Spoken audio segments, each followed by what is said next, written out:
Jeff from Metalluminati, and I'm here with Joel from Vanna. What's up, man? Not too much, man. So we were outside actually talking about the trials and tribulations of tour. And so explain your bus again, your short bus. Yeah, it's called a bandwagon. It's kind of the bus alternative. Buses are pretty big and costly to rent, and if you're you're on a smaller budget, it's better. It's less people. It's basically a giant box truck that gets converted into living quarters, and so you actually get to have a shower, which most buses don't. And then you have 8 or 9 bunks that your crew and band and everyone sleeps in, and your driver has his own separate bunk in the cab, separated so that he can get rest and not get bothered. And you guys got a trailer? Yep. Carry all that shit? Yep. Nice. So talk about the early days of the band, like how you guys started off with touring and how that, did you start off all doing self, like? Oh yeah, I mean every single band just starts off with trying to find someone who books shows, and then to just go from there until you finally have more of a team, a manager team, and booking and all that. But I can't speak for the very first few years of the band because I wasn't in it, but I know exactly what they went through.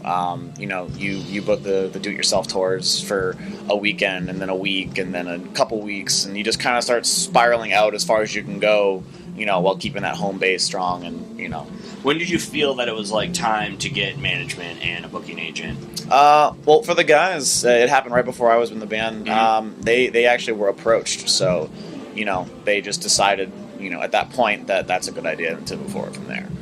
So you guys did Vans 2 years ago, correct? And now you're doing it this year. Yep. And what do you think about the format of playing sometime different each show? It's challenging, for sure.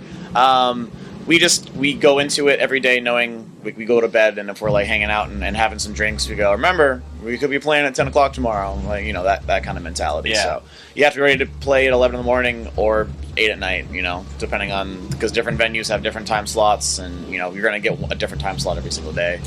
So what's coming up after this?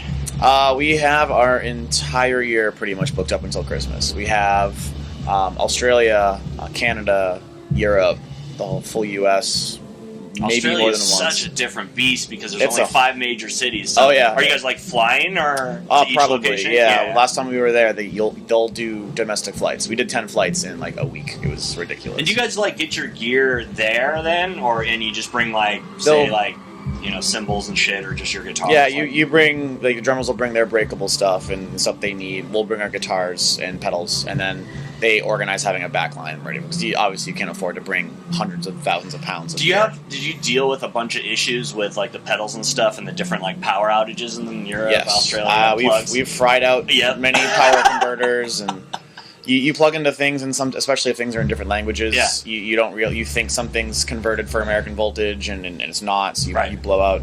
So it's you have to just be really careful. Most bigger tours will have specially made, that respective country to American power strip, the right voltage, the right amperage, everything. But cool. You can very easily destroy some equipment if you're working with electricity.